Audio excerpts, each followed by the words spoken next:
Today is hair dye day, and I'm going to dye Shelly's hair.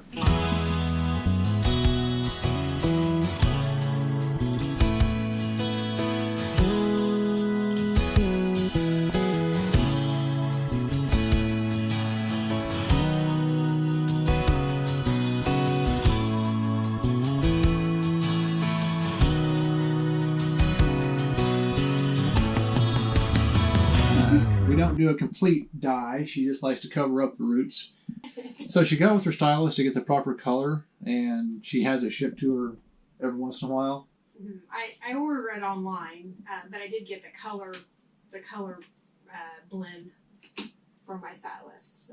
So what she gets is the first kit came with this mixing dish, the brush, some of these things that you clip up her hair with, a timer, developer, color, and the kit. It says right there everything you need to color like a total pro, and this is what we do. It's got gloves with it. This came in a different kit when we did her highlights. I used her comb for separating her hair, and it comes with instructions. Just read the instructions and do what it says. Now what we do is we use half the developer and half the color, because the first time we used the entire developer and color kit, and we had a lot of it left over, and so we get two colors out of one kit. So one kit is about $25, and I'm sure it's going to depend on where you get it from and who you get it from and what all it entails. We use one kit to color her hair twice, and this is what we're doing. So a couple of the essentials we need is an old towel. You don't care if you get dye on, because you're going to get dye on it, and gloves. One of these days maybe she'll start putting some hair tonic on my hair to grow some of that back out. First thing you have to do is section your hair off in quarters. So what I do is I go right down the middle first.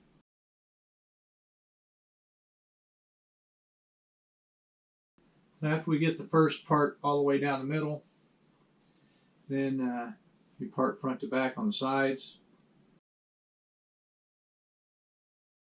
Give her little pigtails all over her head.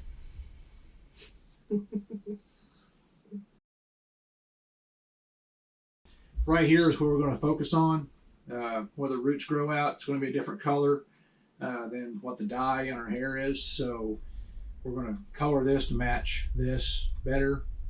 And so we're just doing a root cover up, and as it grows out, the original color or whatever natural color comes through, and you have to cover that up. So this is the developer. You mix it 1 to 1 basically. You can tell that this is already only half full. That's the way it comes. So you use essentially a quarter of a container of this to a full container of this. This container is full, so we're going to use half of this and half of this. I just kind of eyeball it, and so far it's been working out okay. If I'm looking at this, I'm going to go down to about the top of that little triangle right there. That's about half.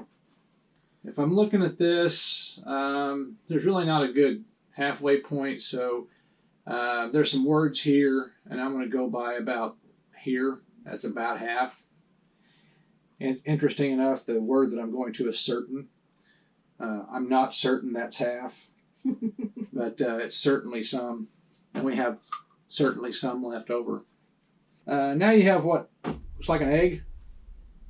So you've got your color. I don't know if you can see it or not. Got your color. You got your other stuff, and just mix it.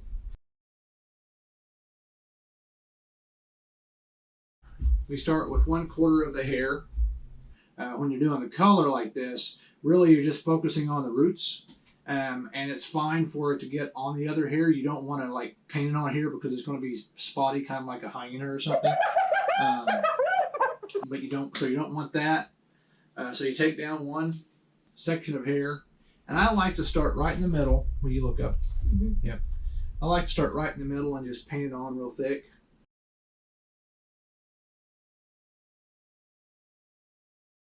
and then where the part line is between the front quarter and the back quarter on this side. You really can't get too much, but you don't want to, if you're doing what we're doing and having it, you don't want to waste it all on, you know, one area. So you got to kind of just cover it liberally, not excessively. And then once we're at this point, you can use the back of the brush applicator, whatever they call it, there. Get some hair, and then you can see on the other side, so on the underside of that, it's going to need to be colored. So we're going to color it, and we're just making parts, and we're coloring the parts as we go.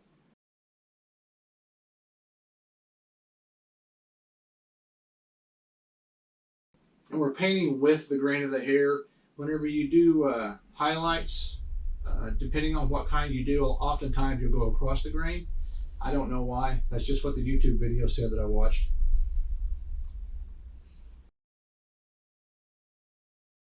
This isn't something new because of the social distancing. This is something that we started doing when we first started RVing, because we weren't going to drive back to Oklahoma every 6 weeks and have our hair done. And sometimes it's... Despite all my begging and pleading.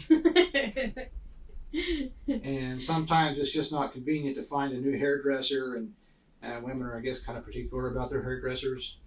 Mm-hmm. So I learned how to do this.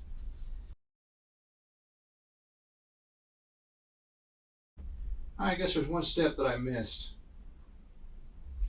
We'll do that just right now. So in the kit you have a stain guard and you have stain remover. Stain remover is to get the stain that you get on her skin off. Stain guard, it's just Vaseline. I'll just use Vaseline. And how you apply this, you're supposed to apply this before you start, because of areas like this where you're going to get close to the forehead skin and down by the ear. You just put it on the skin. Don't get it in the hair because the color won't take it.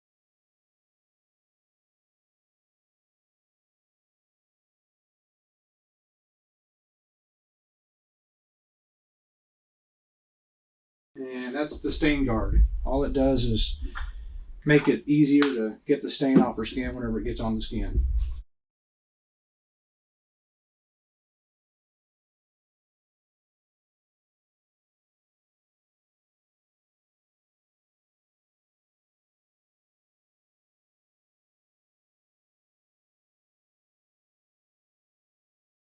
And in the back here, we're going to do the same thing we did up front. We're just going to paint the part and then start painting smaller parts along the way.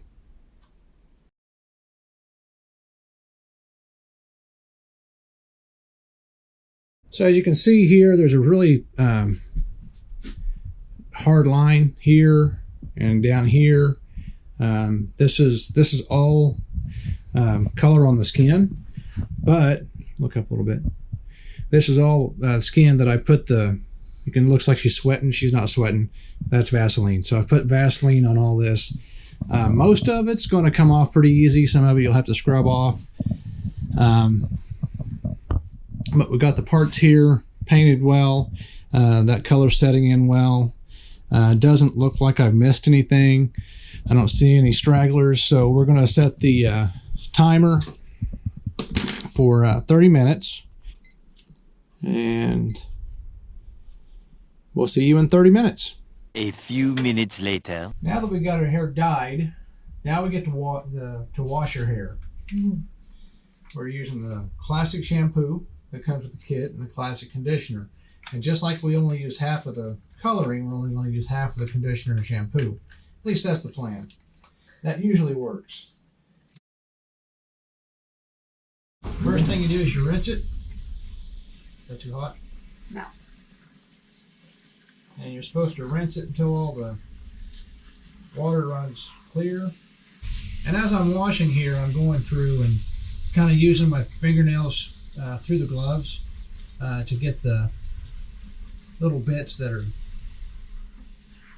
that was on the skin here, getting it off. So you would think the dyeing process is the messy part. It's not.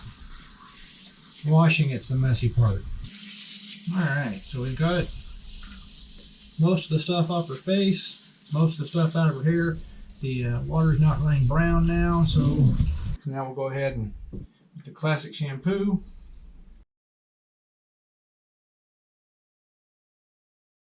So you really just need to focus on the hair close to the scalp.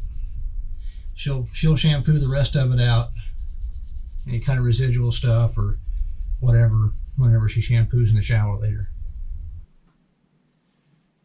Oh, and leave your little basket in the drain because you're going to have hair.